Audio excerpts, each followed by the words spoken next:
Hello boys and girls, it's that guy with a face made for radio, SidAlpha, coming to you with yet another 10 for the Reviewer. This evening we'll be reviewing a comment from Nessing, in which they argue my statements in regards to attacking the argument, not the person, to which I commonly say, attack the idea, not the person. Now, I decided to do an actual video on this particular comment because it brings up some very valid points and criticisms of my own argument, and I felt it was worth calling some attention to. So let's look at Nessing's statement first.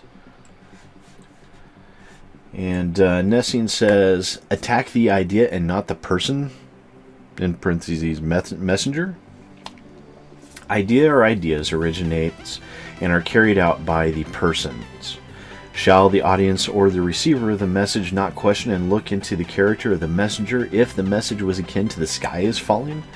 Which someone like Derek Smart has been doing, not just to Star Citizen but to other games, which haven't failed. Calling out someone's message that is BS is not an attack. What you're preaching is some form of reversed/circular ad hominem that is applied to the audience/receiver.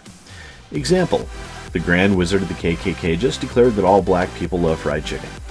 And the audience is right to call out the message and the man both to be stupid. It is not an attack when it is validly and merited to be stupid, the man and the message. Secondly, you cannot use reason to combat a person that is somewhat unhinged from, by choice or not, reality for whatever reason, because this person, depending on how entrenched their own deception/delusion, will dismiss you and your opinion, even if it's true and based/grounded in reality. Thirdly, no one is putting a gun to your head to buy those digital ships. It's a simple choice of yes and no option. If you lack self-will/control to buy something, that's on buyer, not the person selling it. And if one is going to be pledging/Kickstarter type backer, one has to expect the chance a project will fail and thus losing your money. If you don't realize that by now, it's again on you. There is something called self-responsibility and self-control. So firstly, we're going to break this out into a couple of different segments here. And so firstly, we have the statement, idea or ideas originate and are carried out by the person or persons. Shall the audience or the receiver of the message not question and look into the character of the messenger if the message was akin to the sky is falling? Well, to be honest, Nessing is 100% correct here, and I completely agree. You should always call into question the motives or intentions of the person delivering the message as much as the message itself.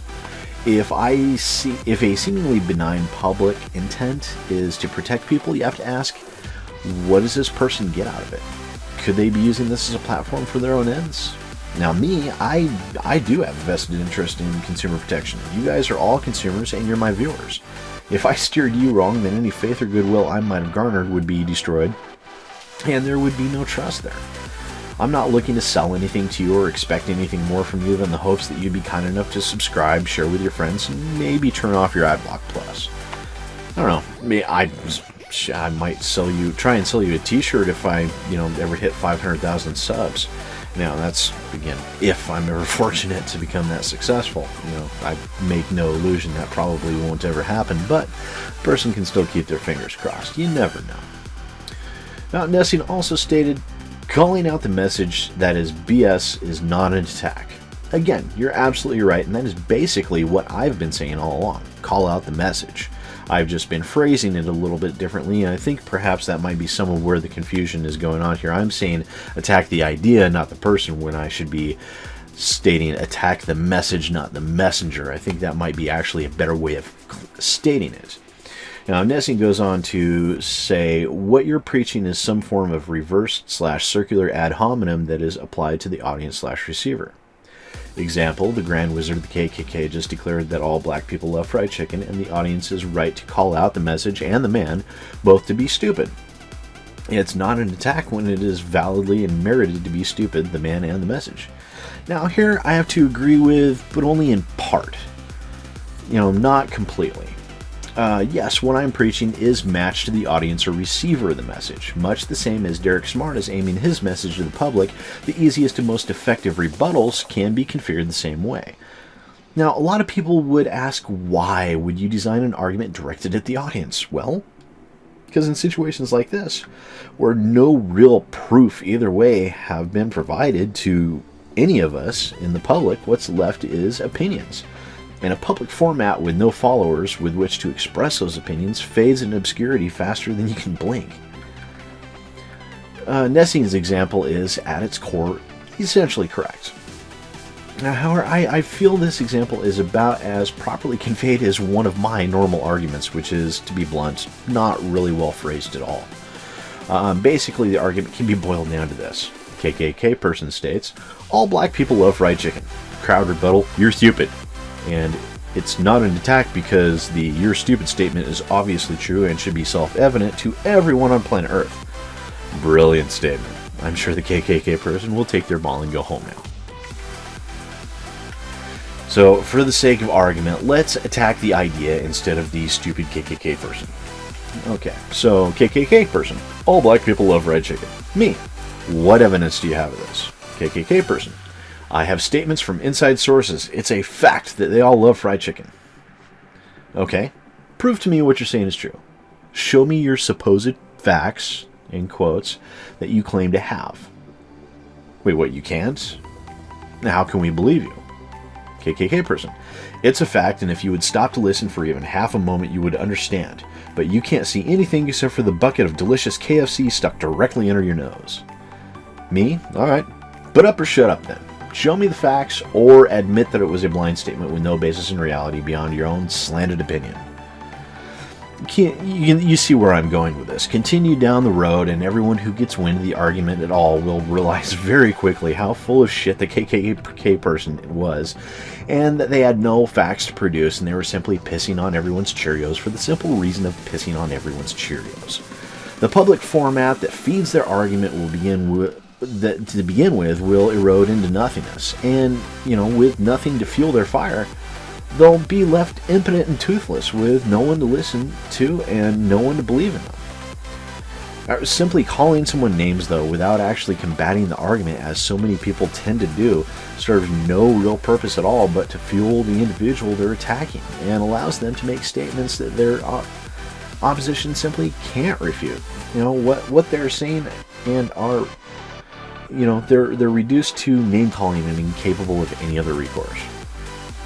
It also provides the individual the ability to simply ignore the name-calling until a specific time that they choose somewhere down the road, and then they're able to use it as a sign of their taking the quote-unquote moral high road, which allows them an advantage without even having to try.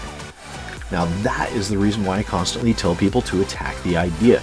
Argue with reason, because an argument, when unreasonable or even ridiculous, can't bear up under the face of reasoned scrutiny.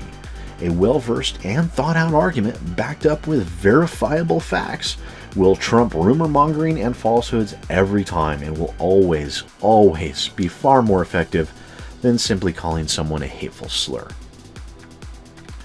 Now, the rest of Nessing's arguments about the ship buying is ultimately valid, and nothing that can really be argued with. Yes, it's entirely up to you as the individual, the amount of money you throw at the game, and at the end of the day, I have no more right to tell you what to do with your money than Cloud Imperium does. So, that's about all I think needs to be gone over. As always, let me know your thoughts down below. I would also like to take a moment to thank Nessing directly for providing the topic this evening's discussion. It was a very well thought out statement that raised a lot of very, very good points, and that's the main purpose of these videos, guys, to raise thought and awareness surrounding the current arguments that encapsulate the controversies that have surfaced in the past year in regards to Star Citizen. And it also allows you guys to directly challenge me to clarify or discuss specific portions of statements I've made. Now, Nessing managed to do exactly that and more, all without directly calling anyone any names.